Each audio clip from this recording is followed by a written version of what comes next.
आप खुद भी ऐड कर सकते हैं। मैंने आपसे पहले भी ये बात कही थी कि आप लोग खुद के कॉन्सेप्ट्स भी उसमें ऐड करें, ठीक है। आपके पर्सनल एक्सपीरियंसेस से रिलेटेड भी हो सकते हैं वो चीज़ें, इंफॉर्मेशन, वो भी ऐड कर सकते हैं। आप इंटरनेट से सर्च करें, किसी बुक से कंसल्ट करें, जहाँ से भी आपको मटेरियल मिलता है आप लोग ऐड कर सकते हैं। बट वो वैलिड होना चाहिए, वो रिलेटेबल होना चाहिए। इस जो चीज़ का आपने ध्यान पढ़ाया रखें। बाकी आप जी जो मैंने पढ़ाया है वो भी आप कर सकते हैं, ठीक है। जी जहाँ से भी मैम। आप मटेरियल लेना चाहें आप कर सकते हैं। मतलब आपने खुद से भी उसमें चीज़ें ऐड करनी है, सिर्फ वही मत करें जो मैंने पढ़ाया है, आप खुद से भी ऐड कर सकते हैं उसमें चीज़ें। जी मैम, थैंक यू। अस्सलाम वालेकुम मैम। वालेकुम सलाम। मैम हमने जो स्लाइड्स बनाई हैं आपको वही शेयर करनी है हमने? जी यहाँ पे जब आप लोगों ने प्रेजेंटेशन देनी है ना अपनी, तो जैसे मैं स्क्रीन प्रेजेंट करती हूँ ऐसे ही आप लोगों ने अपनी वो स्लाइड यहाँ पे प्रेजेंट करनी है, ठीक तो है। जो और वही वाली असाइनमेंट जो स्लाइड्स में आप लोगों ने बनाई है वही आपने उधर गूगल क्लासरूम में भी सबमिट कर देनी है। ठीक है मैम। मैम आप पोस्ट जनरेट कर दें फिर। हाँ पोस्ट जनरेट कर दूंगी, लेक्चर के बाद करूंगी, ठीक है। तो आप लोग उधर कर दीजिएगा। ओके, जिन लोगों की प्रेजेंटेशन है उसमें से कौन कौन लोग आज प्रेजेंट है इधर अभी क्लास में? मैम मेरी भी अक्सर शौकत। रोल नंबर 1 से स्टार्ट करते हैं। रोल नंबर 1 किसका है?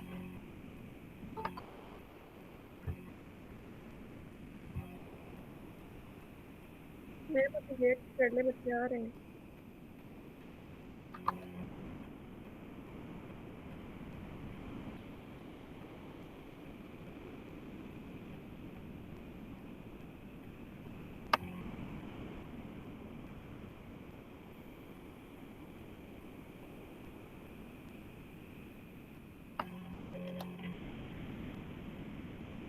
ओके, मुकद्दस एंड अक्सा प्रेजेंट है क्लास में?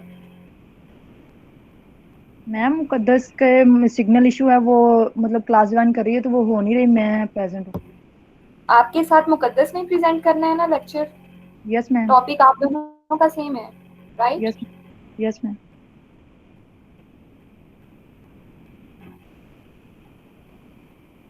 और स्टार्ट किसने करना है, आपने करना है या मुकद्दस ने करना है स्टार्ट? मैम मुकद्दस ने करना है। और सखावत अली एंड मोहम्मद रहमान ये प्रेजेंट है क्लास में? सखावत अली ये भी प्रेजेंट है। अच्छा, अक्सा के अलावा और जिनकी प्रेजेंटेशन है आज, कोई प्रेजेंट है क्लास में? यूनिवर्सिटी की प्रेजेंटेशन है तो वो कह रही थी कि वो आज क्लास में उसकी सिग्नल का इशू है, तो कहती इस वीक को प्रेजेंटेशन नहीं दे सकती, तो इसकी जगह मैं दूंगी, तो आप कहने में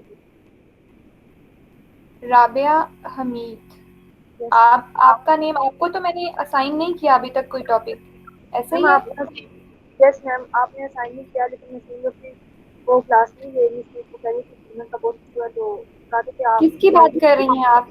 किसकी नसीम बात कर रफी। रही हैं? नसीम रफी। आपकी आवाज़ क्लियर नहीं आ रही। राबिया किसकी बात कर रही हैं आप? मैम मैं नसीम रफी नसीम नसीम रफी। रफ़ी। नसीम रफ़ी, अच्छा अगर ऐसा कोई इशू था तो आप लोगों को मुझसे डिस्कस करना चाहिए था। और मैंने आप लोगों को जो लिस्ट सेंड की थी उसके साथ कुछ इंस्ट्रक्शंस भी बताई थी कि अगर कोई भी इशू है तो आप लोग मुझे एटलीस्ट 3 डेज बिफोर आप लोग मुझसे डिस्कस कीजिएगा। और किसी ने भी मुझसे डिस्कस नहीं किया, और रात को मुझे मैसेज आ रहे हैं और सुबह को मुझे मैसेज आ रहे हैं कि हम आज प्रेजेंटेशन नहीं दे सकते या ऐसा कोई इशू है। जबकि मैंने उधर मेंशन कर दिया था कि आप लोगों ने 3 दिन पहले एटलीस्ट 3 डेज बिफोर आप लोगों ने मुझे इन्फॉर्म करना है कोई भी प्रॉब्लम है तो, लेकिन आप लोगों ने नहीं किया। और वो उसका कितना कर चुका, तो वो कल ही आया तो जैसे मैसेज किया, तो मुझे यहाँ पर रात को टेक्स्ट किया था कि सुबह आप मेरी ले लें।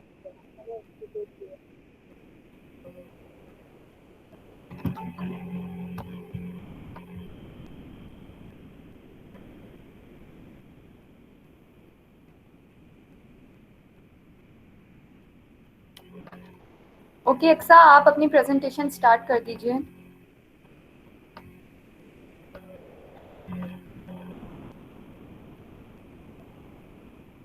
Aqsa Shaukat yes ma'am. जी, प्रेजेंटेशन स्टार्ट कर दें आप। ठीक है मैम। मैम मैं स्क्रीन शो करवा रही हूँ तो आप मुझे बता दें कि स्क्रीन शो हो रही है या नहीं। ओके, स्क्रीन आपकी शो हो रही है। बाकी लोग आप अपने नोट्स इधर प्रेजेंट कीजिएगा, बाकी लोग बता देंगे, कमेंट करके बता दीजिएगा आपको शो हो रही है या नहीं। और आप लोगों ने अक्सा शौकत की स्क्रीन को पिन भी कर देना है, ठीक है, ताकि आपको उसकी, क्योंकि मैं भी साथ में स्क्रीन प्रेजेंट कर रही हूँ, तो आप लोगों ने अक्सा शौकत की जो स्क्रीन है, जो बाकी स्टूडेंट्स हैं वो अक्सा शौकत की स्क्रीन को पिन कर दें। अक्सा शौकत का जहाँ पे नेम आ रहा होगा उसके आगे 3 डॉट्स होंगे, उस पर क्लिक करेंगे तो पिन का ऑप्शन आएगा, ठीक है, तो आप उसको पिन कर दें, तो आपकी स्क्रीन पे अक्सर शौकत की स्क्रीन जो है वो शो होगी। मैम 1 मिनट में करवा रही हूँ।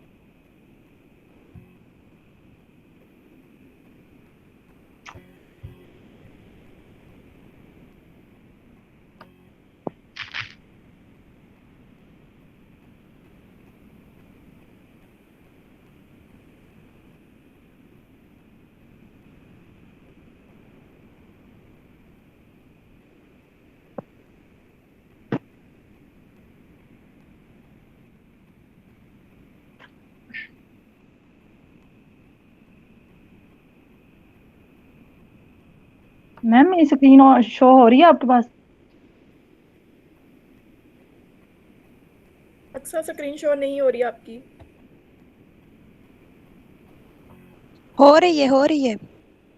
स्लाइड्स शो हो रही हैं? स्लाइड्स शो नहीं हो रही हैं आपकी। मैम मैं कर रही हूँ लेकिन वो शो नहीं हो रही। मैंने शेयर स्क्रीन किया हुआ है लेकिन फिर भी वो आ नहीं रही।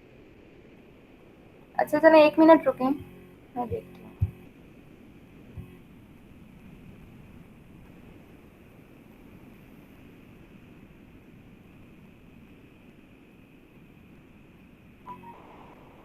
जी आपने शो की हुई है अक्सर? मैम ये शेयर स्क्रीन करके तो मैंने उधर वो स्लाइड्स ओपन की हैं लेकिन आपके पास नहीं आ रही क्या? नहीं मुझे तो नज़र नहीं आ रही, बाकी स्टूडेंट्स को शो हो रही हैं? नो मैम, नहीं नो शो हो रही मैम। इसकी स्क्रीन। मैम शेयर स्क्रीन करके फिर क्या करना था? मैंने ऐसे किए कर रही हूँ। जी शेयर स्क्रीन करने के बाद बस आपने अपनी रिसेंट टैब में जाके ना आपने अपनी स्लाइड्स को ओपन कर देना है, अगर आप मोबाइल से दे रही हैं तो। मैम ऐसे दे रही हूँ लेकिन अब शो ही नहीं हो रही आपके पास। किसी को भी शो नहीं हो रही। चले दोबारा ट्राई करें, दोबारा ट्राई करें आप।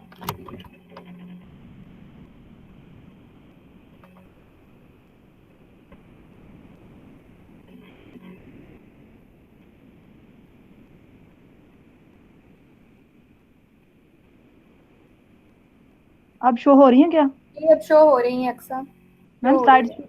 स्लाइड्स भी? जी स्लाइड शो हो रही है।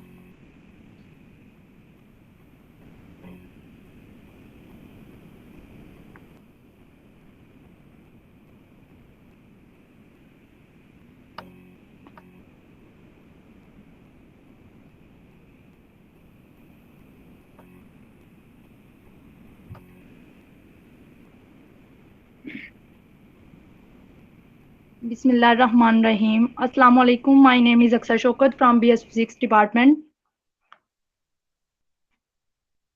BS Physics Department. My roll number is this BSF 1904493. My topic is presentation skills and its type. अगर आपको टॉपिक के हवाले से कोई क्वेश्चन अराइज हो तो आप मुझे स्लाइड्स में 1 बाय 1 क्वेश्चन कर सकते हैं। जैसे भी आपको मैं कोई भी मतलब वो टाइप एक्सप्लेन करूं तो आप मुझे कोई जो क्वेश्चन हो वो मुझे स्लाइड्स के फौरन बाद वो क्वेश्चन कर सकते हैं। मेरा टॉपिक है आज presentation skills and its type. Muqaddas का टॉपिक था प्रेजेंटेशन स्किल्स और मेरा था प्रेजेंटेशन स्किल्स के टाइप्स। तो मैं आपको पहले बताऊंगी कि what is presentation skills. Presentation का मतलब होता है कि किसी भी चीज को प्रेजेंट करना और स्किल्स का मतलब होता है महारत। तो हमें प्रेजेंटेशन स्किल्स ऐसी स्किल्स हैं जो किसी भी चीज को डिलीवर या किसी भी चीज को डिलीवर करने के लिए जो हम इफेक्टिव बनाते हैं या engaging to a variety of audiences. Presentation skills जो किसी भी चीज को प्रेजेंट करने के लिए हम स्किल्स यूज करते हैं उसे प्रेजेंटेशन स्किल्स कहते हैं। To a variety of audience की मुख्तलिफ किस्म की ऑडियंसेस हो सकती हैं कि जैसे मैं अब आपको ये प्रेजेंटेशन स्किल्स में करवा रही हूँ तो कोई भी मतलब 1 क्लास के बच्चों को मैं ये प्रेजेंटेशन नहीं बताऊंगी उनको, मैं कुछ इस तरह की प्रेजेंट करूंगी कि वो उनको मतलब अगर वो मैंने उनको कुछ एप्पल्स या किसी भी चीज के बारे में समझाना है तो मैं उनको इमेजेस दिखाऊंगी, उनको कोई भी चीज ऐसी बताऊंगी, लेकिन मुख्तलिफ किस्म के ऑडियंस के सामने मुख्तलिफ किस्म की प्रेजेंटेशन होती हैं। और अदर वो exam other definition of presentation and presentation, a presentation is an opportunity to communicate your views or to an ideas to the audience कि प्रेजेंटेशन एक ऐसी अपॉर्चुनिटी है जो किसी भी चीज के किसी के साथ भी हम कम्युनिकेट करते हैं अपने आइडियाज और व्यूज। अगर किसी को कोई क्वेश्चन है तो मुझे 1 बाय 1 स्लाइड पे आप बताते जाएं, मैं आपको बता दूंगी। आगे है टाइप्स ऑफ प्रेजेंटेशन स्किल्स।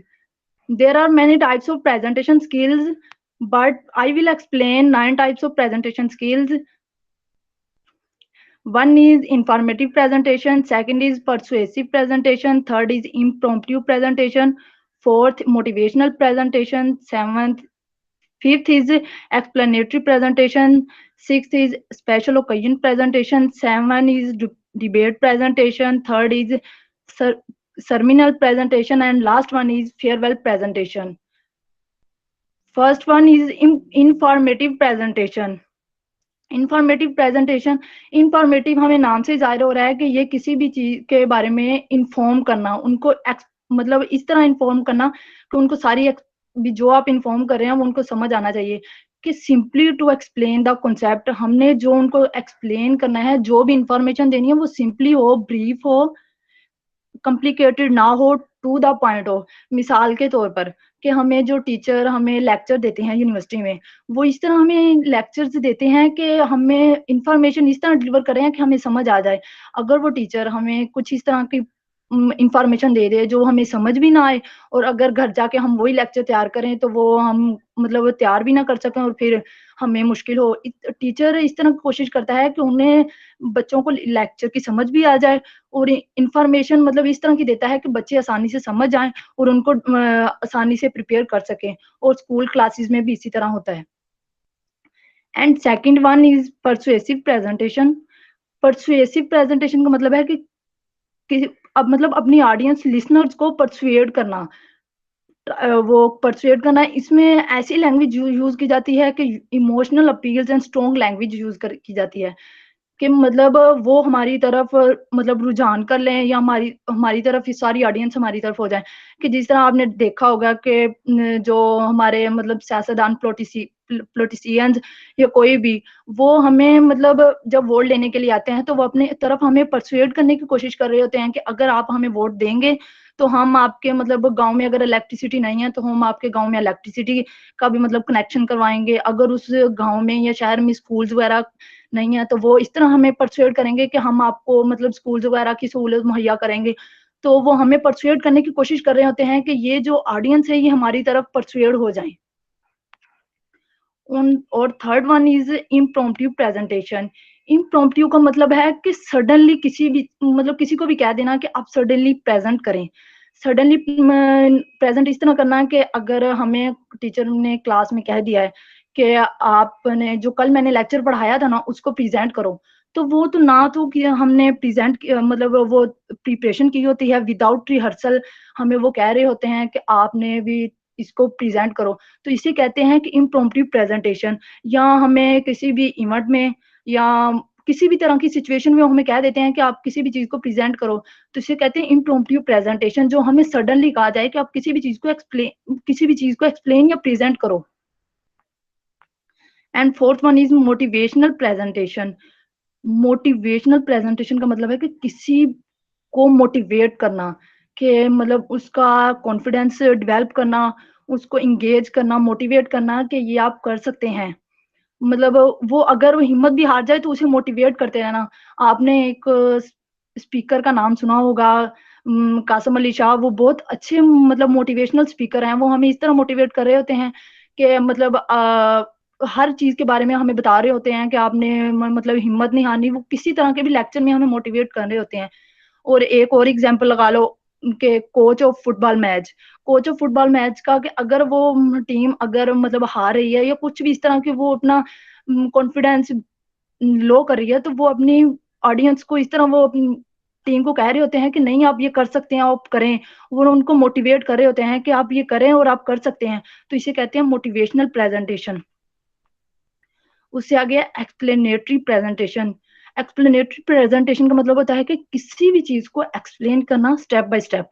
अगर मतलब मिसाल के तौर पर आप फूड टॉक शो तो देखते होंगे सब, उसमें हमें मतलब कोई भी रेसिपी बताई जा रही है, फॉर एग्जांपल हमें बिरयानी के बारे में बताया जा रहा है, तो वो अगर बिरयानी के बारे में ये कह दें कि पहले आपने प्याज डालने के बजाय आप चावल डाल दें और लास्ट पे प्याज डाल दें, तो ये इस तरह नहीं होगा।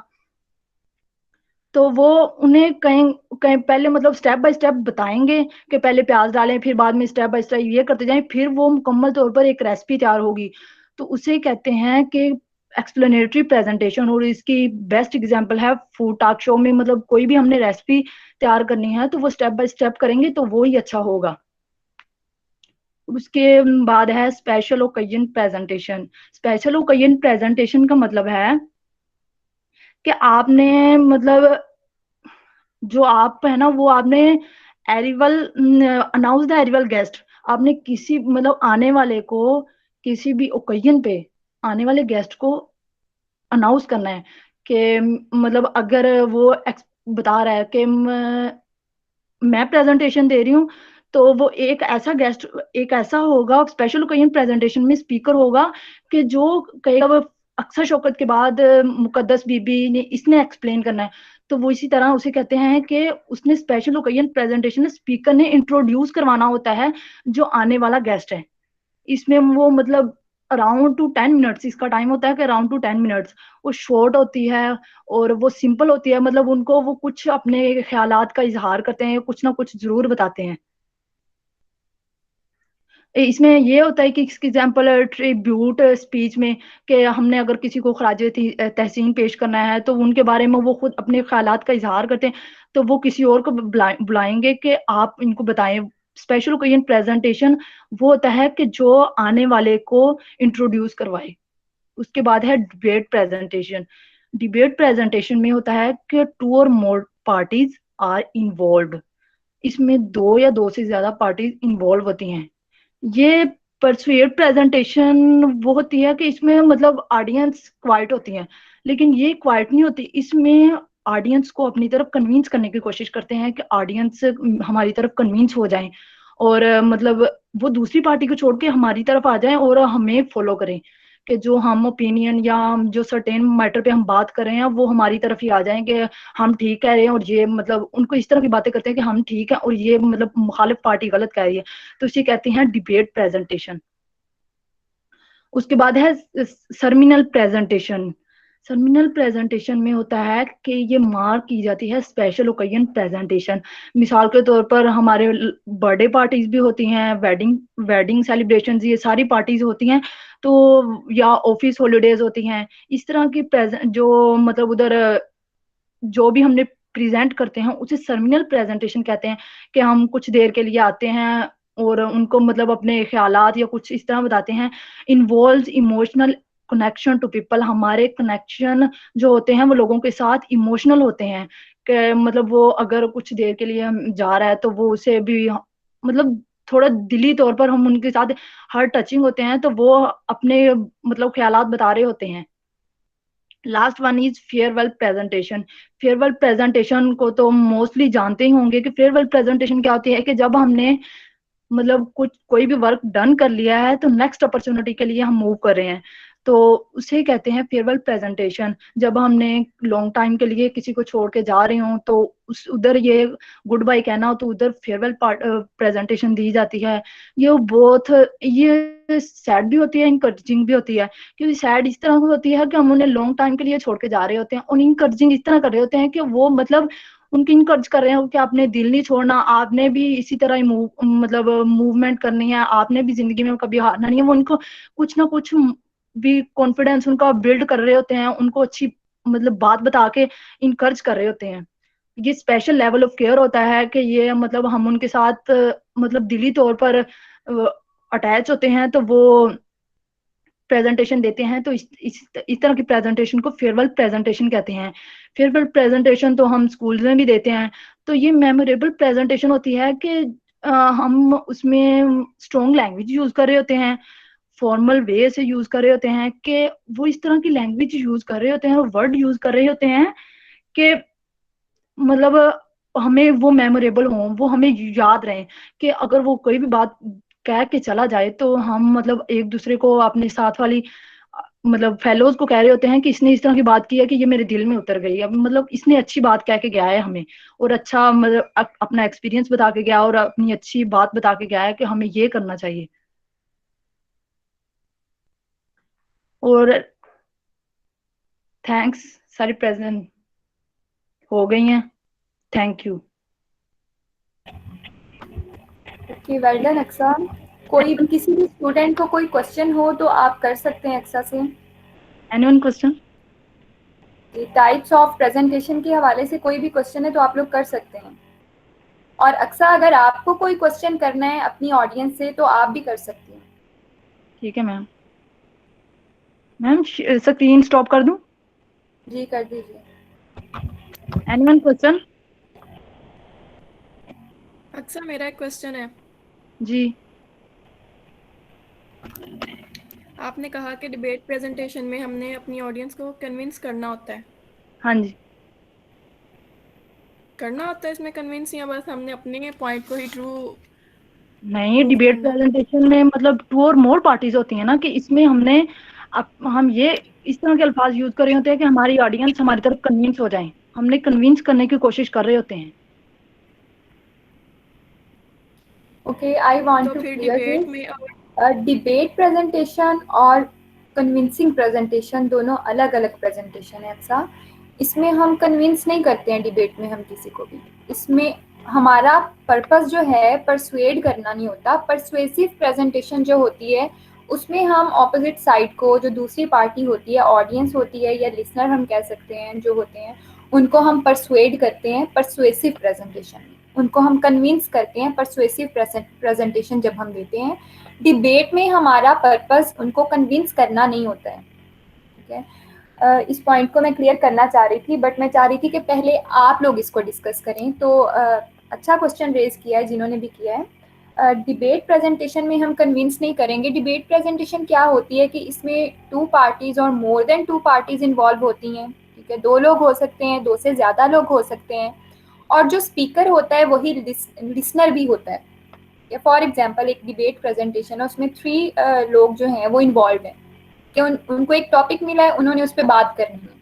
अब तीनों लोग जो हैं, तीनों पार्टीज जो हैं, वो अपनी बात भी करेंगी, ठीक है, प्रेजेंटेशन भी देंगी जिस भी टॉपिक पे वो लोग दे रहे हैं, और एक दूसरे को लिसन भी करेंगे। और उनका पर्पस, बेसिक पर्पस क्या होता है? उनका पर्पस ये होता है कि उन्होंने अपनी बात को प्रूव करना है। ठीक है, उनका मकसद किसी अगले बंदे को कन्विंस करना नहीं है, उन्होंने अपनी बात को प्रूव करना होता है कि मैं जो कह रही हूँ वो सही कह रही हूँ। ठीक है, ये जो भी वो बात प्रेजेंट कर रहे हैं, जो भी चीज़ वो प्रेजेंट कर रहे हैं वो करेक्ट है। ठीक है, उससे अगली पार्टी जो ऑपोजिट पार्टी है या फिर जितनी भी ऑडियंस बैठी है वो कन्विंस हो या ना हो, ये उनका पर्पस नहीं होता। ठीक है मैम मैम। मेरा एक क्वेश्चन। जी मैम इम्प्रॉम्प्टू प्रेजेंटेशन में इसने एग्जांपल दी थी कि जो हमें मैम जो टीचर पढ़ा के जाता है तो दूसरे दिन वो सडनली उससे पूछ सकता है कि आप इसको एक्सप्लेन करते हैं, लेकिन हो सकता है कि उसने वो टॉपिक तैयार किया हो, तो तैयार, इसने लेकिन ये कहा। उसको पता नहीं होगा उसने तैयार किया है, वो एक अलग चीज है। ठीक है, लेकिन उसको पता नहीं था कि टीचर ने प्रेजेंटेशन ले लेनी है। अगर मैंने आप लोगों के एक दिन टॉपिक पढ़ा दिया है, ठीक है, जैसे मैंने लास्ट वीक मैंने आपको टॉपिक पढ़ाया mistakes during presentation in English language. ठीक है, मैंने ये पढ़ाया है। हो सकता है कुछ स्टूडेंट्स ने इसको घर जाके, मतलब घर पे ही हो आप लोग, मतलब आप लोगों ने इसको प्रिपेयर किया हो। ठीक है, विद इन अ वीक आपने इसको देखा हो, इसको पढ़ा हो, इसको प्रिपेयर किया हो।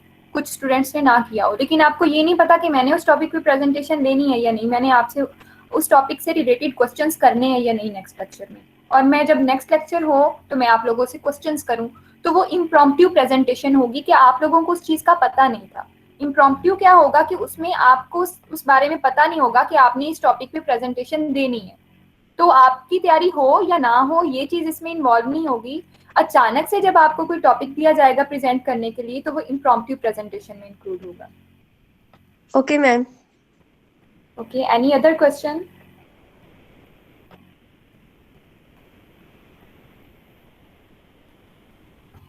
ओके अक्सा, आपने एक जो लास्ट वाली टाइप डिफाइन की थी फेयरवेल प्रेजेंटेशन, उसमें लैंग्वेज की बात की थी कि हमारे जो वर्ड्स होते हैं वो थोड़े अटैचिंग होते हैं, तो उसको हम सिंपैथेटिक वर्ड्स का नाम दे सकते हैं, या फिर अगर हम लैंग्वेज की बात करें तो हम जो लैंग्वेज यूज़ करते हैं जिसको भी हम फेयरवेल प्रेजेंटेशन दे रहे हैं, तो उसके साथ हमारी लैंग्वेज जो है वो थोड़ी सिंपैथेटिक होती है। ठीक है, हमदर्दी वाली लैंग्वेज होती है, उसमें सिंपैथेटिक का एलिमेंट होता है। तो आप इसको जब डिफाइन करोगे कि हमारी लैंग्वेज किस तरह की होती है या हमारी लैंग्वेज ट्यून किस तरह की होती है जब हम फेयरवेल प्रेजेंटेशन देते हैं, तो उसमें आपने बताना है कि हमारा जो लैंग्वेज टोन है वो सिंपैथेटिक होता है, हम पोलाइट होते हैं। ठीक है, हम एम्पैथेटिक होते हैं जब हम फेयरवेल प्रेजेंटेशन दे रहे होते हैं। ठीक है मैम। ओके, कोई भी और क्वेश्चन है टाइप्स ऑफ प्रेजेंटेशन के हवाले से तो आप लोग उसको डिस्कस कर सकते हैं। कोई भी पॉइंट जो आपको क्लियर ना हुआ हो तो आप लोग पूछ लें।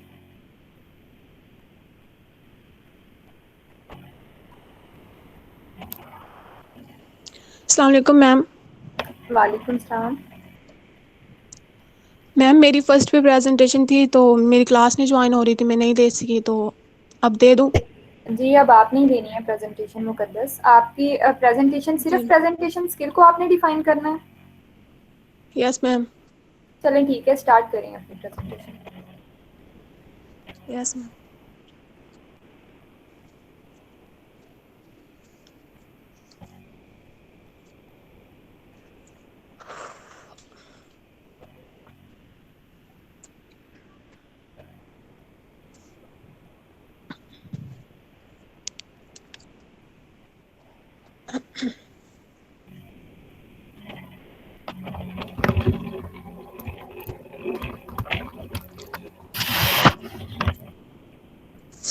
अस्सलाम वालेकुम, my name is Muqaddas Bibi and मेरा टॉपिक प्रेजेंटेशन का है, प्रेजेंटेशन स्किल्स।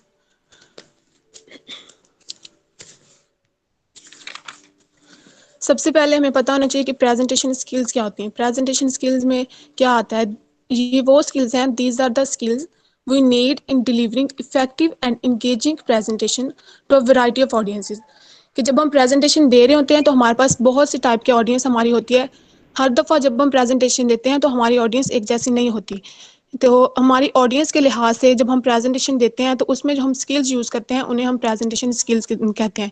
और प्रेजेंटेशन स्किल्स इसलिए यूज़ की जाती हैं ताकि हम अपनी प्रेजेंटेशन को इफेक्टिव बना सकें। और मुकद्दस, जो हमारी आपकी ऑडियंस है। हो रही है, अपनी स्क्रीन प्रेजेंट करें। जी मैम। आपकी आपकी जो मैम आपकी असाइनमेंट है वो शो नहीं हो रही है। आपने बनाई है असाइनमेंट स्लाइड्स? मैम हो रही है शो, मैम शो हो रही है असाइनमेंट। बाकी सबको हो रही है शो? जी मैम। ओके, चले कंटिन्यू। प्रेजेंटेशन स्किल्स के ज़रिए हम अपने जो हमारी ऑडियंस होती हैं उनको हम अपनी प्रेजेंटेशन में इंगेज करते हैं और अपनी प्रेजेंटेशन को इफेक्टिव बनाते हैं। नेक्स्ट, प्रेजेंटेशन के पार्ट्स होते हैं। प्रेजेंटेशन के कितने पार्ट्स हैं?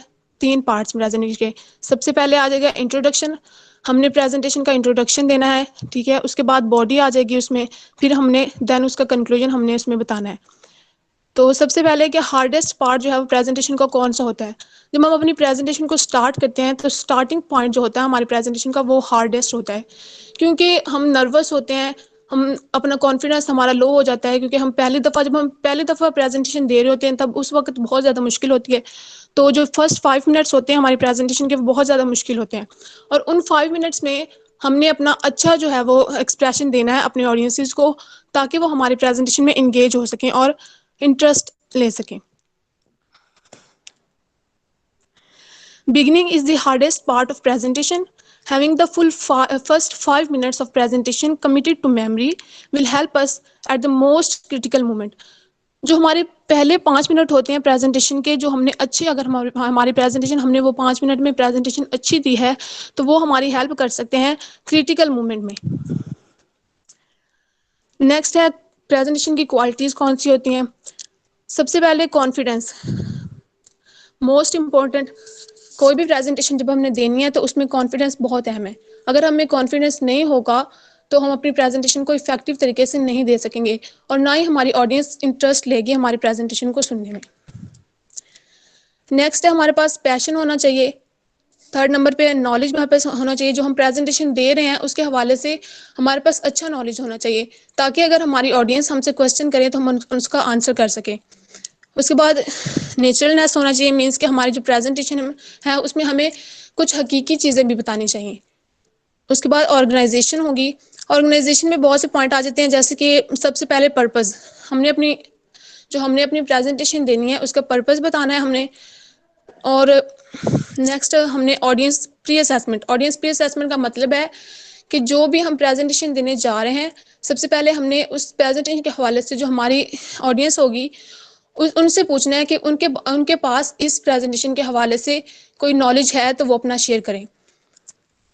नेक्स्ट होगा हमारा ओपनिंग योर प्रेजेंटेशन।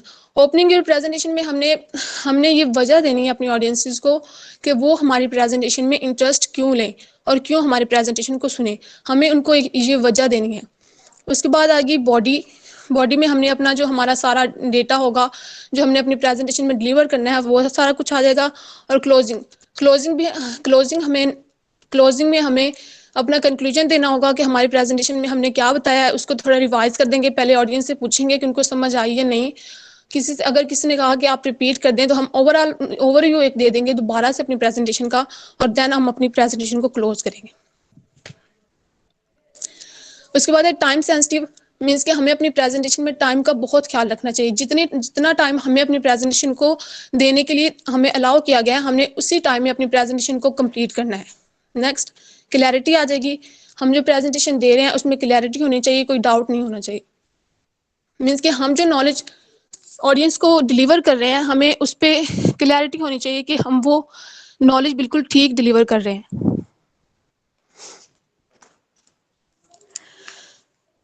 नेक्स्ट आ जाएगा कि हम की एलिमेंट्स, प्रेजेंटेशन में की एलिमेंट्स कौन से होते हैं। सबसे पहले हमें पता होना चाहिए कि हमारी ऑडियंस जो हमने जिनके सामने प्रेजेंटेशन देनी है वो किस तरह की है। हु आवर ऑडियंस आर, कि हमारी ऑडियंस कौन है। या हम क्लासरूम में प्रेजेंटेशन दे रहे हैं या फिर हम कहीं किसी जलसे वगैरह में किसी स्टेज पे कोई हम स्पीच दे रहे हैं, तो इस तरह से हमें ये ख्याल रखना चाहिए कि हमारी ऑडियंस किस तरह की है और हमें उसी लिहाज से अपनी प्रेजेंटेशन को तैयार करना चाहिए और उसी लिहाज से अपनी प्रेजेंटेशन जो है वो देनी चाहिए, डिलीवर करनी चाहिए। उसके बाद हमारी बॉडी लैंग्वेज आ जाएगी, ठीक है। और उसके बाद हमारा ड्रेस, मीन्स कि हमारा पहनना, कि हमें ड्रेसअप होके जाना चाहिए प्रेजेंटेशन देने के लिए, ज़्यादा ओवर नहीं होना चाहिए।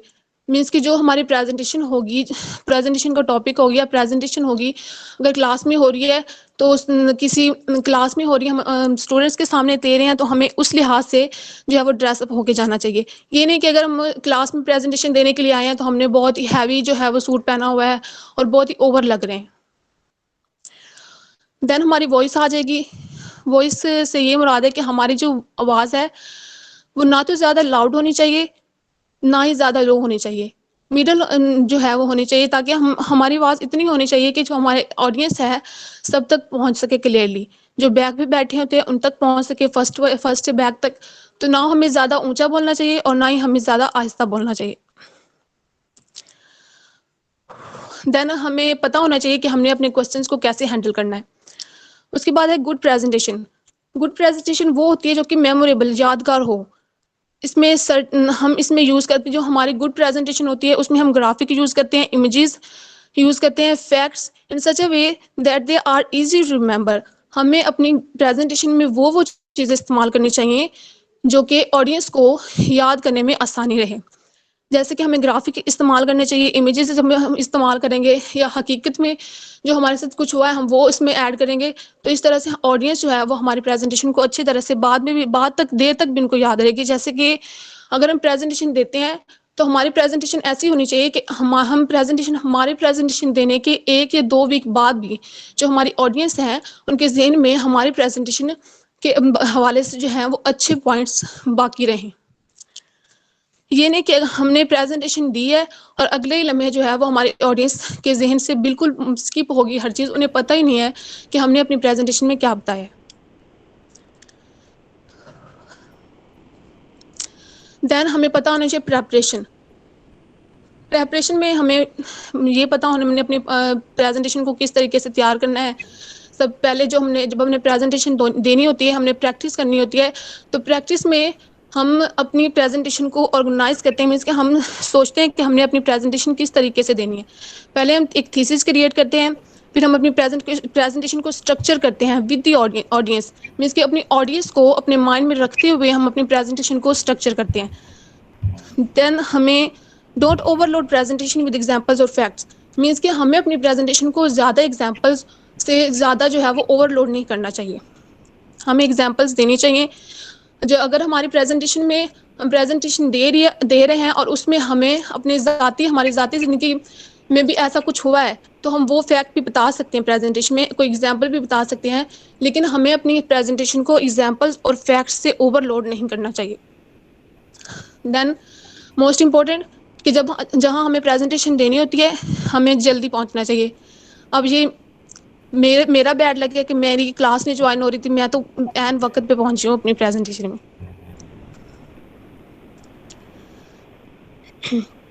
देन है be realistic about public speaking nervous, means कि हमें हकीकत के मुताबिक जो है वो बोलना चाहिए अपनी प्रेजेंटेशन में, फैक्ट्स को भी यूज़ करना चाहिए, एग्जाम्पल्स को भी यूज़ करना चाहिए। देन आ जाएगा जनरल प्रेजेंटेशन में भी वही सारे पॉइंट आ जाएंगे कि पहले हमें सबसे प्लान केयरफुली अपनी प्रेजेंटेशन को केयरफुली प्लान करना चाहिए, हमें रिसर्च करनी चाहिए अपनी प्रेजेंटेशन पे, हमने प्रेजेंटेशन देनी है, जो हमें टॉपिक मिला है हमें उस पर रिसर्च करनी चाहिए, सोचना चाहिए। फिर हमें अपनी ऑडियंस को जानना चाहिए, नो योर ऑडियंस, हमें पता होना चाहिए कि हमारी ऑडियंस कौन है। टाइम ऑफ योर प्रेजेंटेशन, हमें अपनी प्रेजेंटेशन का टाइम मैनेज करना चाहिए कि हमें कितने वक्त में देनी है प्रेजेंटेशन और हमें कितना टाइम अलाउ किया गया है। देन हमें स्पीक कंफर्टेबली एंड क्लियरली, हमें कंफर्टेबली और क्लियरली बोलना चाहिए, ताकि ना हमें ज़्यादा तेज़ बोलना चाहिए ना ही हमें ज़्यादा आहिस्ता आहिस्ता बोलना चाहिए, हमें कंफर्टेबली एंड क्लियरली बोलना चाहिए ताकि हम जो बोल रहे हैं वो हमारे ऑडियंसेस के समझ में आ जाए। देन मोस्ट इंपॉर्टेंट हमारी प्रेजेंटेशन में हमें स्पेलिंग एंड ग्रामर को भी का भी बहुत ख्याल रखना चाहिए कि हम जो ग्रामर यूज़ कर रहे हैं अपनी प्रेजेंटेशन में वो ठीक होने चाहिए, हमारे जो हम स्पेलिंग यूज़ कर रहे हैं वो भी ठीक होने चाहिए।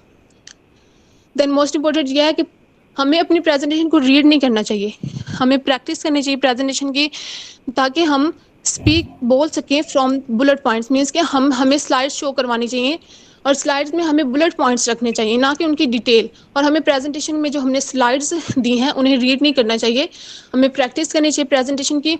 सिर्फ जो इंपॉर्टेंट पॉइंट्स हैं वो हमें अपनी प्रेजेंटेशन या स्लाइड्स पे शो करवाने चाहिए। देन हमें जो उसके आगे डिटेल है वो खुद से हमें बयान करनी चाहिए, क्योंकि हमारी जो ऑडियंस है वो हमें सुनने के लिए, हमें जज करने के लिए बैठी है वहाँ पे, ना कि हमारी स्लाइड्स को रीड करने के लिए।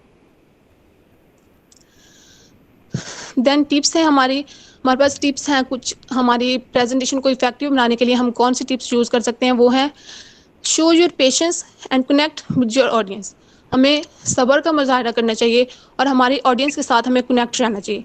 Focus on your audience need, कि हमारी ऑडियंस की क्या नीड है हमें उस पर फोकस करना चाहिए। कीप स्माइल, मीन्स कि हमें थोड़ा मुस्कुराना भी चाहिए, ये नहीं कि हमें बिल्कुल रूड अंदाज में प्रेजेंटेशन देनी चाहिए, थोड़ा स्माइल भी रखें। मेक आई कॉन्टैक्ट, अपनी प्रेजेंटेशन के साथ आई कॉन्टैक्ट रखें, जो कि बहुत ज़रूरी है। अगर हम अपनी ऑडियंस के साथ आई कॉन्टैक्ट रखेंगे तो हमें पता चलेगा कि हमारी ऑडियंस को कितना समझ में आ रहा है या उनको समझ में आ भी रहा है कि नहीं। अगर हमारा आई कॉन्टैक्ट नहीं होगा, हम जस्ट अपनी प्रेजेंटेशन को रीड कर रहे हैं, तो उसका कोई फ़ायदा नहीं, क्योंकि हमें बिल्कुल भी पता नहीं चलेगा कि हमारी ऑडियंस के माइंड में हमारे पॉइंट्स क्लियर हो रहे हैं या नहीं। देन मोस्ट इंपॉर्टेंट, शुरू में भी बताया कि हमारा जो स्टार्ट होता है प्रेजेंटेशन का वो बहुत अच्छा होना चाहिए। Start strongly, remember the 10-20-30 slides rule, ये एक रूल है 10-20-30 स्लाइड्स रूल, ये हमें माइंड में रखनी चाहिए। अब सबसे पहले 10 स्लाइड्स रूल क्या है, अगर हमें लिमिट दी हुई है, टाइम दिया हुआ है 10 स्लाइड्स, हमें बताया गया है कि हमने 10 स्लाइड्स जो है उसमें अपनी प्रेजेंटेशन देनी है, तो हमें managing the cognitive load for your audience, हमें अपना जो हमारा जो लोड होगा हमारे ऑडियंस के लिए उसको हमने मैनेज करना है उन्हीं 10 स्लाइड्स में। They can easily follow the flow of your presentation, हमें अपनी प्रेजेंटेशन ऐसे बनानी चाहिए, उसका फ्लो ऐसे रखना चाहिए कि जो हमारी प्रेजेंटेशन में हम जो दे रहे हैं, जो हमारी ऑडियंस है वो हमारी प्रेजेंटेशन को फॉलो कर सके। Then it also challenge you to design your presentation well, हमें ये भी उसमें चैलेंज दिया जाता है कि हमें अपनी प्रेजेंटेशन को बहुत अच्छे अंदाज में जो है वो शो करवाना है या हमें बहुत अच्छे अंदाज में प्रेजेंट करवाना है। पहले हमें ये भी बता दिया गया है कि हमने अपनी प्रेजेंटेशन में 10 स्लाइड्स रखनी है, जो हमने प्रेजेंटेशन देनी है उसमें जो स्लाइड्स बनानी है वो 10 होनी चाहिए। तो उन 10 अब जो हमारी वो 10 स्लाइड्स होंगी, हमें उनके लिहाज से अपना डाटा जो है वो चूज़ करना होगा, और ऐसा डाटा चूज़ करना होगा कि जो हमें यूज़फुल डाटा है हमने वो उसमें से चूज़ करना है, और जो हमारे लिए ज़रूरी नहीं है उसको हमने छोड़ देना है। तो इस तरीके से हमें मैनेज करना होगा कि हमारे लिए कौन सा डाटा जो है वो ज़रूरी है और कौन सा जो है वो यूज़फुल नहीं है। तो उस लिहाज से हमने अपनी 10 स्लाइड्स में अपने डाटा को मैनेज करना होगा और अपने टाइम को भी मैनेज करना होगा। नेक्स्ट वही बात है कि choose words important and leave words unnecessary, कि हमें जो हमारे लिए हमने चूज़ करना है कि हमारे लिए इंपॉर्टेंट क्या है प्रेजेंटेशन में, और हमारे लिए अननेसेसरी क्या है। तो जो इंपॉर्टेंट होगा हमने वो चूज़ करना है, और जो अननेसेसरी होगा उसको लीव कर देना है। ये 10 स्लाइड्स है, 10 slides rule. Next 20 slides rule में उन्होंने ये बताया हुआ है, उसमें भी वही पॉइंट्स हैं कि लीव अननेसेसरी डिटेल। जो अननेसेसरी डिटेल होगी उसे हमें लीव कर देना है। Focus on the important story, important stories के ऊपर फोकस करना होगा, that will convey your message, जो कि हमारा मैसेज हमारी ऑडियंसेस तक डिलीवर कर सके। वो स्टोरीज हमें उन पे ज़्यादा फोकस करना है, और जो अननेसेसरी डिटेल है उसे हमें स्किप कर देना है। देन बताया गया है कि अगर आपके पास ज़्यादा टाइम बच जाता है आपकी प्रेजेंटेशन देने के बाद, अगर आपको ज़्यादा टाइम अलाउ कर दिया जाता है, if you are allowed with more time, अगर आपको ज़्यादा टाइम अलाउ कर दिया जाता है तो you can devote the remaining minutes to discussion, questions और any technique that involve in audiences with your presentation. तो जो हमारे पास बाकी का टाइम बचेगा हमें वो इस तरीके से मैनेज करना है कि हम क्वेश्चन कर सकते हैं उसमें, उसके बाद डिस्कशन कर सकते हैं अपनी ऑडियंस के साथ, क्वेश्चन कर सकते हैं उनके साथ, और हम कोई ऐसा तरीका इस्तेमाल कर सकते हैं जिससे हमारी जो ऑडियंस है वो हमारी प्रेजेंटेशन में इन्वॉल्व हो जाए। नेक्स्ट है साइज फ़ॉन्ट, मीन्स के 30 साइज फ़ॉन्ट। इसमें उन्होंने बताया होगा कि depending on the room and screen size, हमारे रूम के ऊपर डिपेंड करता है और स्क्रीन साइज़ पे डिपेंड करता है। अगर हमारे पास ज़्यादा ऑडियंस है, मीन्स कि हम एक बड़े जो है वो बड़े बेस पे अगर हम प्रेजेंटेशन दे रहे हैं, हमारी ऑडियंस ज़्यादा है, तो हमें most audience will be able to see text are at least 30 size font. अगर हमारे पास ऑडियंस ज़्यादा है तो हमें वहाँ पर 30 साइज फॉन्ट यूज़ करना चाहिए। Keep in mind anything you show must be visible to everybody in attendance, कि हम जो भी शो करवा रहे हैं हमारी अटेंडेंस में जो हमारी जितनी भी ऑडियंस है सबको वो डिलीवर होना चाहिए, सबको विजिबल होना चाहिए। Specially in the back, specially उनको भी विजिबल होना चाहिए जो बिल्कुल लास्ट पे बैठे होते हैं। तो हमने उसी लिहाज से अपना फ़ॉन्ट जो है वो चूज़ करना है, 30 साइज फ़ॉन्ट चूज़ करना है जहाँ पर हमारी ऑडियंस बहुत ज़्यादा होगी। देन है हमारे पास 6x6 रूल। मैं अपनी स्लाइड्स में ऐड नहीं कर सकती। 6x6 रूल में ये वही है कि following the 6x6 rule limit any text to 6 words, means 6 words per line. एक लाइन में हमारे पास 6 अल्फाज होने चाहिए एंड 6 लाइन्स पर स्लाइड, और एक स्लाइड में हमारे पास 6 लाइन्स होनी चाहिए। Similar to the 10-20-30 slide rule, ये उसी के सिमिलर है।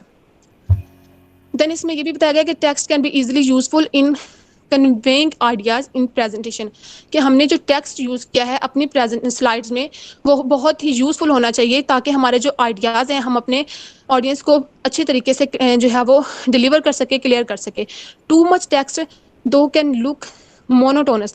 मोनोटोनस का मतलब है कि अगर हमने बहुत ज़्यादा टेक्स्ट अपनी प्रेजेंटेशन में ऐड कर लिया है तो उसमें कुछ जो बातें हैं वो बार बार रिपीट होंगी, और ये जो बार बार रेपिटेशन है ये हमारी ऑडियंस को थका देगी, और फिर वो हमारी प्रेजेंटेशन में बिल्कुल भी इंटरेस्ट नहीं लेंगे।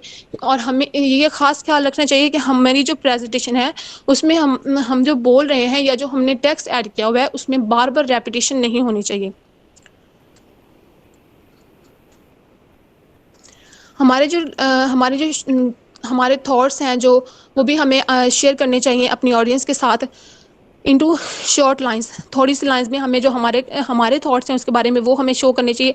And use your presence to expand into more detail. वही बात आ गई कि हमने जो स्लाइड शो करवाई हैं उनमें अगर हम ज़्यादा डिटेल बताना चाहते हैं स्लाइड्स में, तो हमने सिर्फ हमारे जो मेन पॉइंट्स होंगे उनको बुलेट के तौर पर उसमें ऐड किया होगा। देन जो हमने उसमें डिटेल बतानी है उसको बताने के लिए हमें अपनी वॉइस यूज़ करनी चाहिए, ना कि हमें अपना आप उसमें मतलब कि बताना चाहिए कि हम उसको प्रेजेंट कर रहे हैं। जैसे कि audience are there to listen and listen and watch you, कि हमारी जो ऑडियंस होती है वो हमें सुनने के लिए वहाँ पे बैठी होती है, हमें देखने के लिए बैठी होती है, नॉट रीड योर स्लाइड्स, हमारी स्लाइड्स को रीड करने के लिए नहीं बैठी होती। तो हमें अपनी स्लाइड्स को रीड नहीं करना चाहिए, जस्ट उसमें मेन पॉइंट्स बताने चाहिए, देन उसको हमें एक्सप्लेन खुद करना चाहिए। Slides should use to show your main ideas, हमें सिर्फ स्लाइड्स के ज़रिए से या स्लाइड्स के हवाले से जो हमने स्लाइड्स हमारी बनानी है उसमें सिर्फ हमारे मेन पॉइंट्स होने चाहिए। देन आ जाए कि इंपॉर्टेंस हमारी प्रेजेंटेशन की, प्रेजेंटेशन जो है उसकी इंपॉर्टेंस क्या है। तो presentation skills are a set of abilities that enable an individual to interact with the audience, कि प्रेजेंटेशन की सबसे ज़्यादा अहमियत क्या है कि एक जो इंडिविजुअल है वो अपनी ऑडियंस के साथ इंटरेक्ट हो जाएगा, उसका एक राब्ता बन जाएगा अपनी ऑडियंस के साथ प्रेजेंटेशन के ज़रिए से। तो प्रेजेंटेशन इस हवाले से भी बहुत अहम है। And transfer the message clearly, engaging while presenting and interpret and understand the mind set of the listeners. और इस तरह के से जो हम अपना मैसेज जो हमारी ऑडियंस तक पहुंचाना चाहते हैं, इंटरप्रेट का मतलब है तशरीह करना, जो हम बताना चाहते हैं हमारे लिसनर्स को या उनको अंडरस्टैंड करवाना चाहते हैं, तो हमें इस तरीके से करवाना चाहिए कि हमारी जो ऑडियंस है, जो लिसनर है, हमें उनके माइंडसेट के हवाले से, मीन्स कि उनका माइंड लेवल क्या है, उस हवाले से हमें अपनी प्रेजेंटेशन देनी चाहिए। और उस हवाले से हमें वो डाटा यूज़ करना चाहिए, वो इन्फॉर्मेशन यूज़ करनी चाहिए जो कि हमारी ऑडियंस के लिए जो आसानी से अंडरस्टैंडेबल हो। ये नहीं कि अगर हम लोग अपने, जैसे अब हम बीएस लेवल पे हैं, तो हम अपने जो हमारी ऑडियंस है, हमें उनके लिहाज से प्रेजेंटेशन देते हैं, उनके लिहाज से डाटा कलेक्ट करते हैं। हमें पता है कि हमारी जो ऑडियंस है वो किस तरह का डाटा जो है वो आसानी से अंडरस्टैंड कर सकती है और किस तरह का डाटा जो है वो आसानी से अंडरस्टैंड नहीं कर सकते।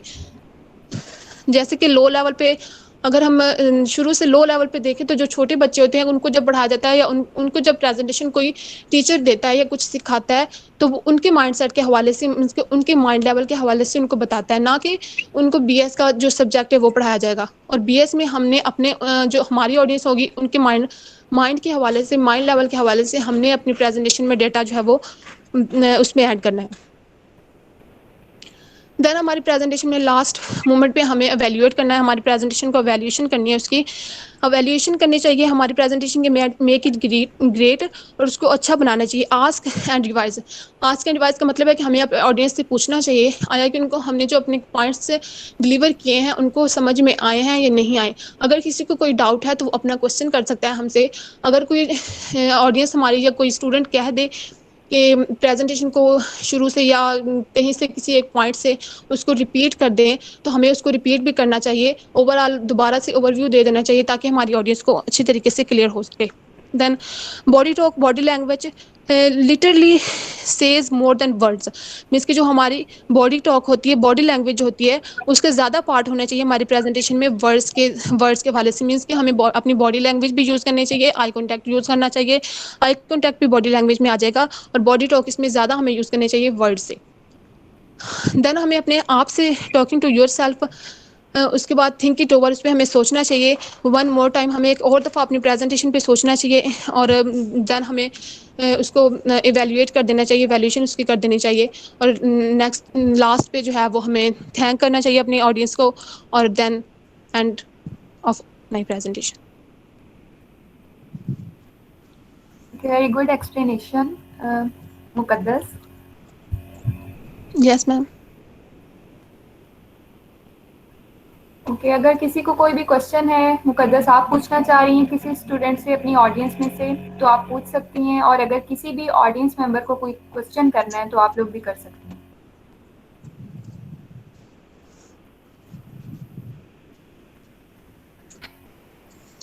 जी, किसी का कोई क्वेश्चन?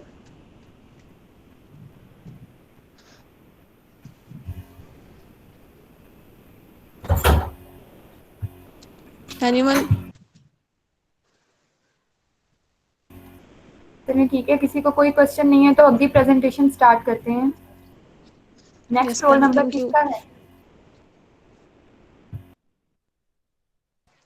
अस्सलाम वालेकुम मैम। वालेकुम सलाम।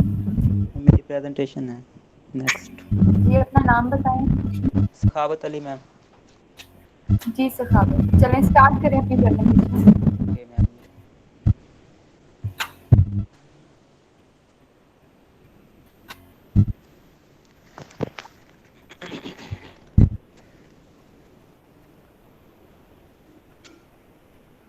Let me know my screen is visible to all of you and am I audible? Yes, you are audible, but आपकी स्क्रीन प्रेजेंट नहीं हो रही है सखावत। I am presenting all of you. बाकी सबको प्रेजेंट हो रही है, शो हो रही है इनकी screen? Yes ma'am. Okay.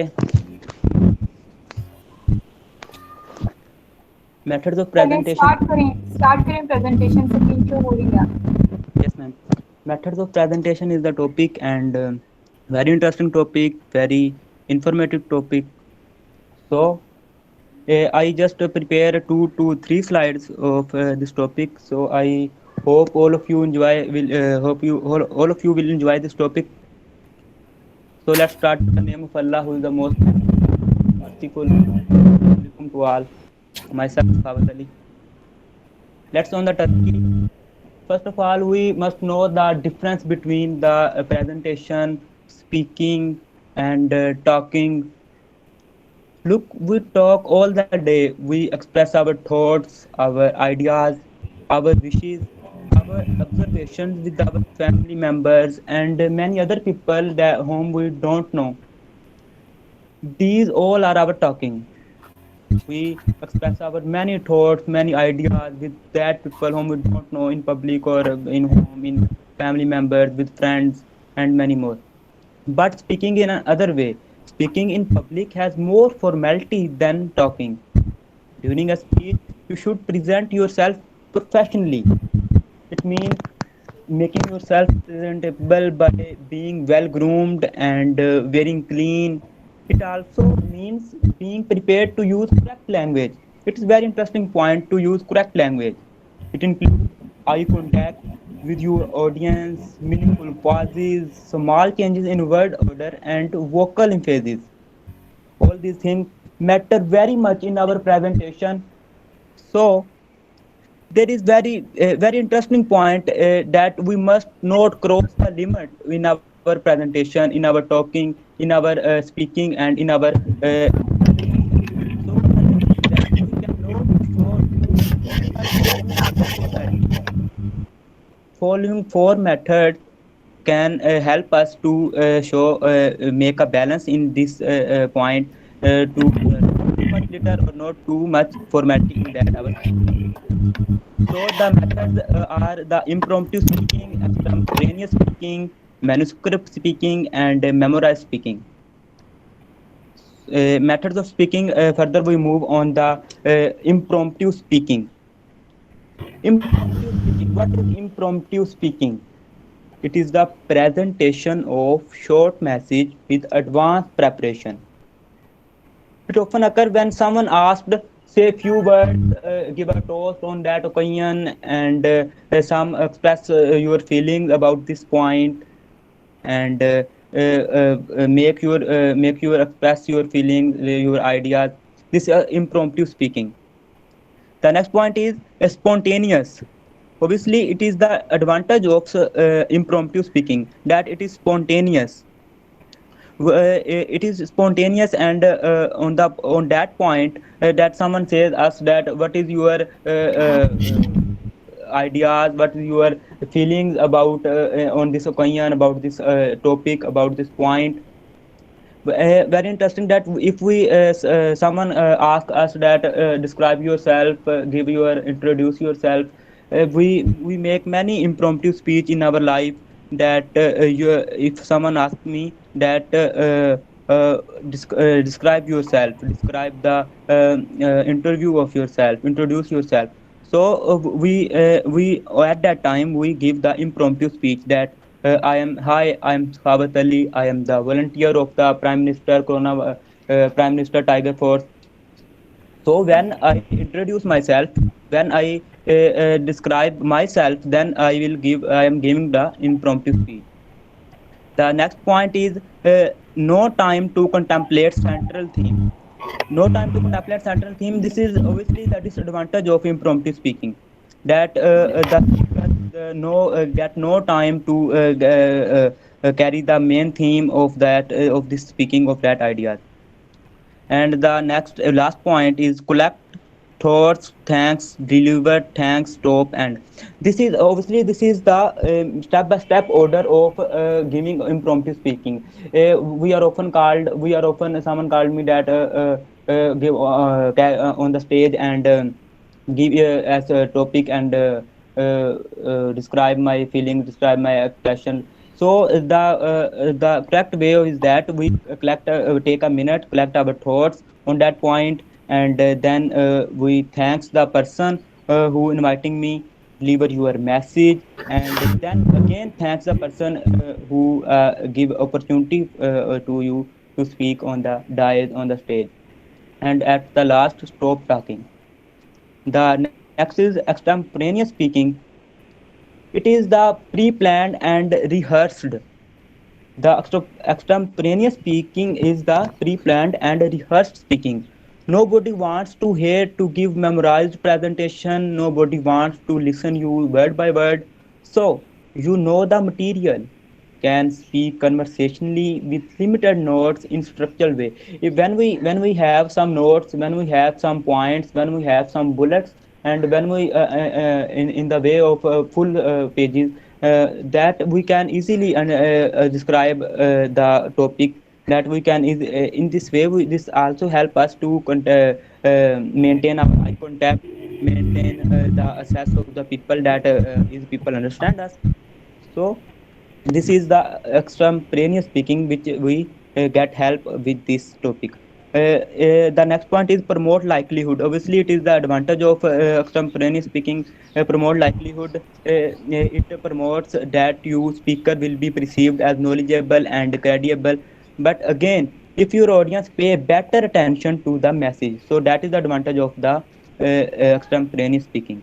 The next is require preparation. This is disadvantage of that speaking. It requires great deal of preparation for the components of speech, because it is style used in the great majority of the public situation.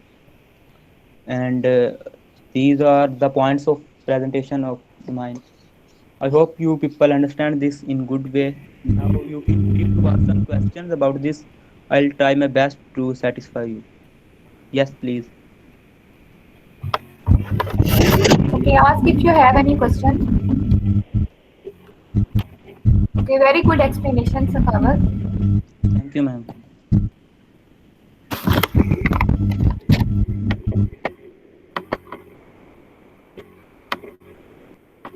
जी, आपके partner किधर है सखावत? आपके बाद किसने present करना था? Ma'am Rahman भाई ने करना था, उसके नेक्स्ट 2 पॉइंट थे। जी, वो प्रेजेंट है? I don't know ma'am.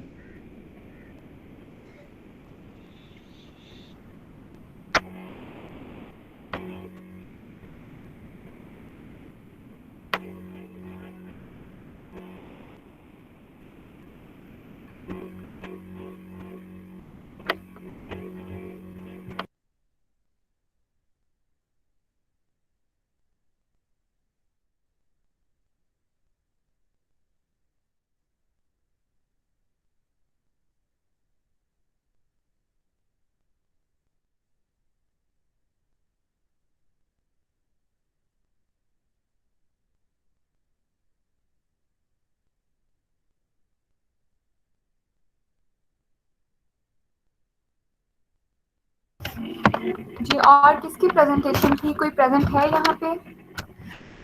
इसकी आज के दिन प्रेजेंटेशन थी 9 नवंबर को।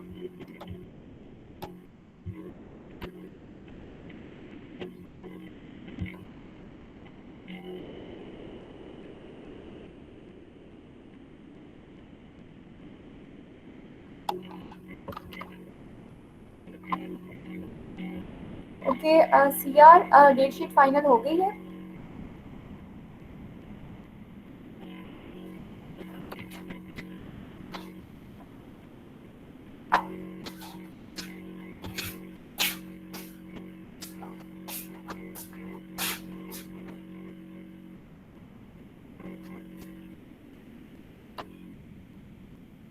फहद, आपसे पूछ रही हूँ, डेट शीट फाइनलाइज हो गई है? जो कल मैंने आपसे डिस्कस किया था कि हमारा जो पेपर होगा ट्राई कीजिएगा ट्यूसडे को हो, क्या वो फाइनलाइज हो गया है?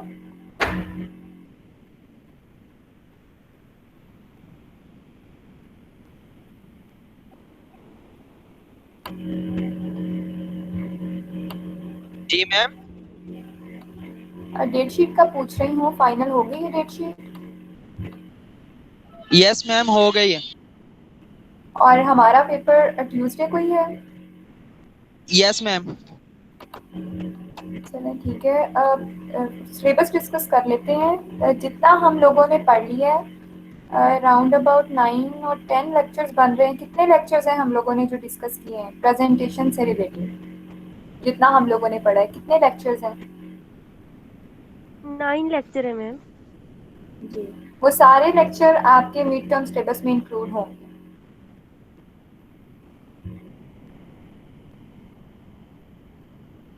और हो सकता है जो एमसीक्यूज या पेपर आए, आपको एमसीक्यूज जो आए, क्वेश्चंस आए, वो थोड़े कंसेप्चुअल हो, तो आपने कंसेप्चुअली हर चीज़ को समझना है।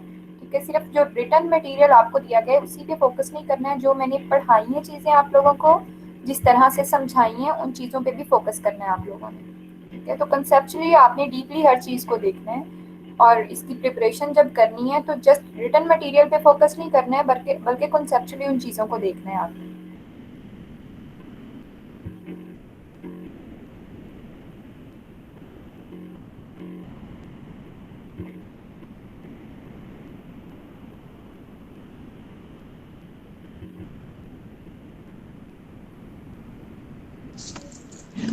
मैम असाइनमेंट सबमिट करवानी है, उसके लिए आपने पोस्ट नहीं जनरेट की?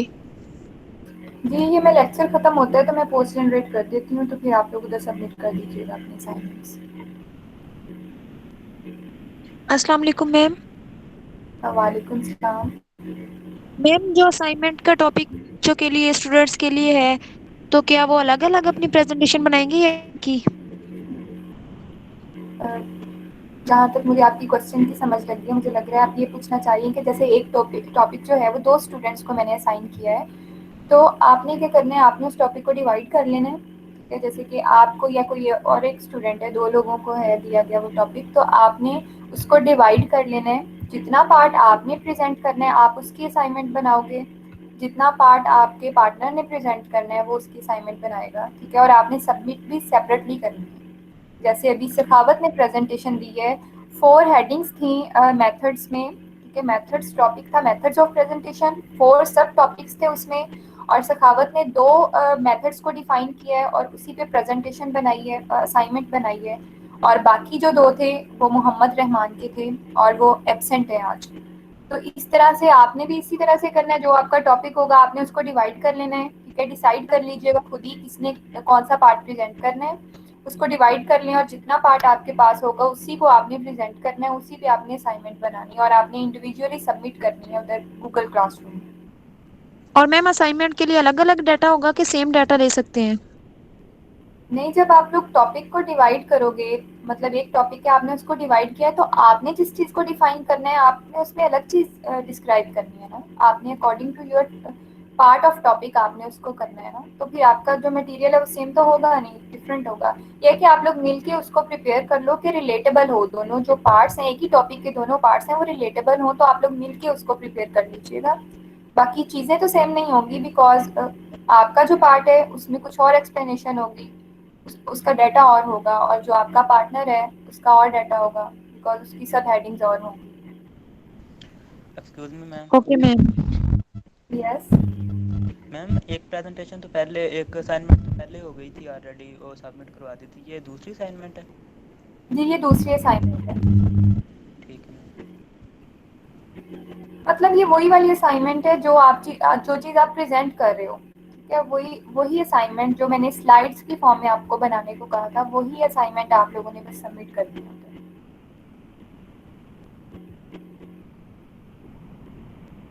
मैम अगर अपना टॉपिक हम लोग कंप्लीट कर दें? किस तरह से, मतलब क्या मैम मेरे क्या टॉपिक की 14 स्लाइड्स हैं, बहुत ही शॉर्ट है, तो मैंने पूरी स्लाइड्स तैयार कर ली हैं, 14 कंप्लीट। क्या टॉपिक है आपका? Ma'am power point presentation. Power point presentation. आपके साथ और कौन है? Ma'am I think Naseem Rafi है। ओके, जवेरिया, आप और नसीम रफ़ी दोनों का टॉपिक है पावर पॉइंट प्रेजेंटेशन। ठीक है, मैंने जो नोट्स दिए हैं आप उससे भी हेल्प ले सकते हैं। आप इंटरनेट पे भी सर्च करें, ठीक है, पावर पॉइंट प्रेजेंटेशन के हवाले से देखें। और भी अगर आपको कोई टॉपिक मिलते हैं या आपने पहले कभी पावर पॉइंट प्रेजेंटेशन दी है तो आप अपने पर्सनल एक्सपीरियंस के थ्रू भी आप उसमें पॉइंट्स ऐड कर सकते हो। या आपने इस टॉपिक को डिवाइड करना है कम्प्लीटली, आपने इसको डिफाइन नहीं करना है। जैसे अगर इसमें 20 टॉपिक्स हैं तो 10 आप करोगे, 10 आपके पार्टनर जो भी हैं वो करेंगे, ठीक है। या फिर अगर कम है तो सब टॉपिक्स जो हैं या हेडिंग्स हैं उसमें कम है, अगर 12 है आप बता रही हैं, कितनी बता रही हैं आपने की है? मैम 15 मिनट्स में कवर हो जाएगा, 15 to 20 मिनट्स में। मतलब आपने उसको डिवाइड करना है। इसीलिए मैंने ये टॉपिक 2 लोगों को दिया है कि आपने पूरे टॉपिक को दोनों ने डिवाइड नहीं एक्सप्लेन नहीं करना है, प्रेजेंट नहीं करना है। आपने हाफ टॉपिक करना है और आप उसको इस तरह से एक्सप्लेन करो कि वो 15 मिनट में कवर हो जाए। ठीक है, आप उसमें एक्सपेरिमेंट्स ऐड कर सकते हो, ठीक है। लाइक आप कोई उसमें इमेज पावर पॉइंट प्रेजेंटेशन जब आप बनाते हो तो किस तरह से आपने उसमें, फॉर एग्जांपल, आपने किस तरह का कलर कंट्रास्ट यूज करना है। आपने जब स्लाइड्स बनाओगे आप उसमें इमेज जी ऐड कर सकते हो, या फिर आप जी स्लाइड मैम। बना के दिखा सकते हो कि इस तरह का कलर होगा तो वो इफेक्टिव होगा, और इस तरह का कलर स्कीम अगर आप यूज करोगे तो वो इनइफेक्टिव रहेगा। इस तरह की एक्टिविटीज को आप ऐड कर सकते हो पावर पॉइंट मैम ये सारा प्रेजेंटेशन। कुछ मैंने ऐड कर लिया है, मैंने अपनी कंप्लीट असाइनमेंट तैयार कर ली है, ये सब कुछ ऐड कर लिया है मैंने। हाँ, तो आपने डिवाइड भी करना है टॉपिक को, ठीक है। कंप्लीट टॉपिक आपने अकेले ने डिफाइन नहीं करना है, आपने अपने पार्टनर को हाफ टॉपिक देना है, ठीक है। डिवाइड कर लेना है आप दोनों ने, हाफ को आपने प्रेजेंट करना है, हाफ टॉपिक वो करेंगे प्रेजेंट। और कुछ और पॉइंट्स जो मैंने आपको नोट्स दिए उनके अलावा कुछ और पॉइंट्स भी आप लोग ऐड करना चाह रहे हैं तो आप लोग कीजिए उसको।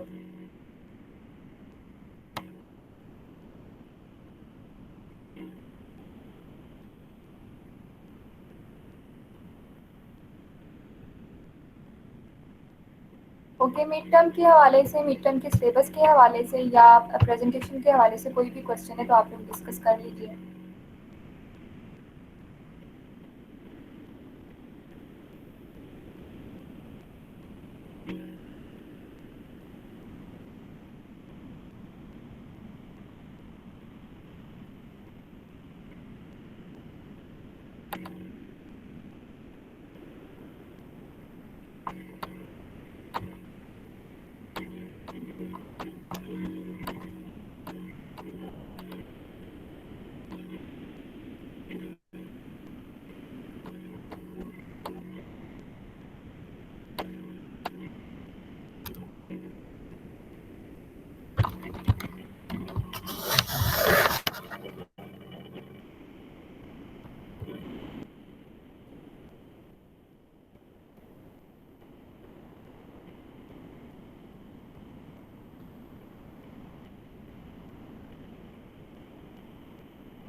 Ma'am yes. मैम जो आप पोस्ट क्रिएट करेंगी इसमें मैम जिन बच्चों की प्रेजेंटेशन हो गई है वो पोस्ट कर सकेंगे, मैम हमारी नहीं हुई तो हमारे लिए ड्यू डेट मैम आप फिक्स करेंगी या नहीं? जो मैं पोस्ट जनरेट करूँगी ना, जैसे मैंने पहले पोस्ट जनरेट की थी असाइनमेंट के लिए, बिल्कुल उसी तरह होगी। अब वहाँ पे बस जाके आपने अपनी असाइनमेंट सबमिट कर देनी है और वो पोस्ट मतलब वो तब तक रहेगी जब तक आप लोगों की प्रेजेंटेशंस ख़त्म नहीं हो जाती सबकी, ठीक है। आप सब ने, पूरी क्लास ने, जिसकी भी प्रेजेंटेशन जब भी होगी आपने उसी पोस्ट में जाके अपनी असाइनमेंट को सबमिट करना है। ओके आज मैम, जिनकी होती है वो भी उसी पोस्ट पे करेंगे, जिनकी कल होने वाली है अगर उन्होंने प्रिपेयर कर ली है तो वो भी आज सेंड कर सकते हैं, ठीक है। ये आपकी चॉइस है कि आप प्रेजेंटेशन से पहले कर रहे हो या प्रेजेंटेशन के बाद कर रहे हो, लेकिन ये आपको उसी दिन सबमिट करनी है जिस दिन आपकी प्रेजेंटेशन है, उसके बाद नहीं करनी है, पहले आप कर सकते हो। मतलब जिनकी कल को है प्रेजेंटेशन, उन्होंने अगर प्रिपेयर कर ली है तो वो लोग भी सबमिट कर सकते हैं। मैम पर हमें अभी तक टॉपिक असाइन नहीं हुआ ना, तो हम ये पूछ रहे हैं कि ड्यू डेट इसकी नहीं होगी ना जब तक पूरी क्लास की नहीं होगी, मतलब मिड नहीं के नहीं, बाद हमारी प्रेजेंटेशन ड्यू होगी ना। डेट नहीं होगी इसकी, तब तक नहीं होगी जब तक सबकी प्रेजेंटेशंस नहीं हो जाती। Okay ma'am, thanks.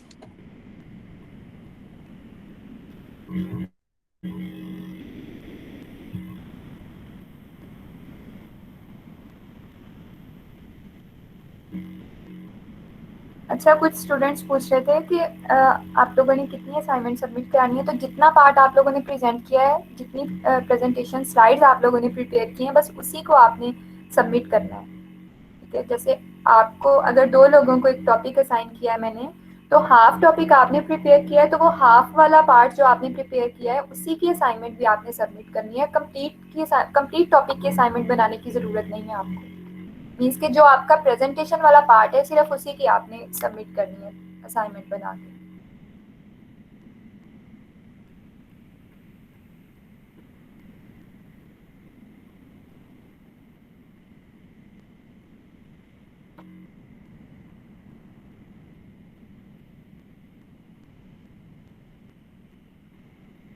चलिए, अगर कोई और क्वेश्चन नहीं है आपको तो आप लोग जा सकते हैं। बाकी जिनकी प्रेजेंटेशंस हैं कल, कोई भी स्टूडेंट एब्सेंट ना हो, अदरवाइज आपके मार्क्स कटेंगे। जैसे आज 2 स्टूडेंट्स एब्सेंट हैं, roll number 1 and roll number 5। तो ये सब कल को नहीं होना चाहिए।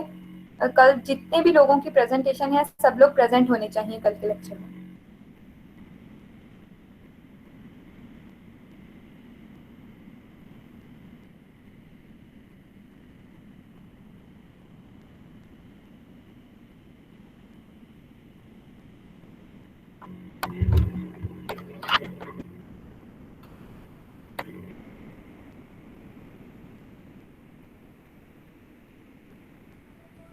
Can we leave now, ma'am?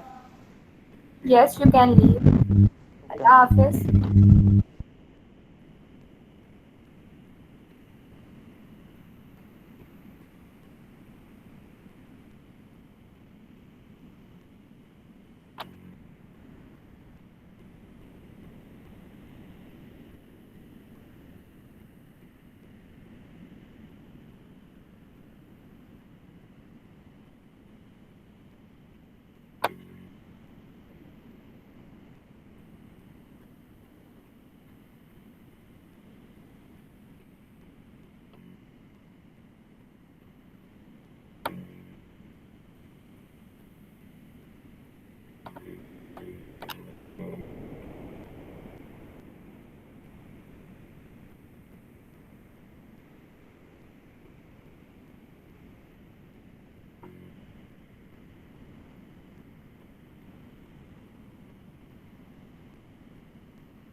Ma'am हमारी अटेंडेंस आपकी अटेंडेंस हो गई है।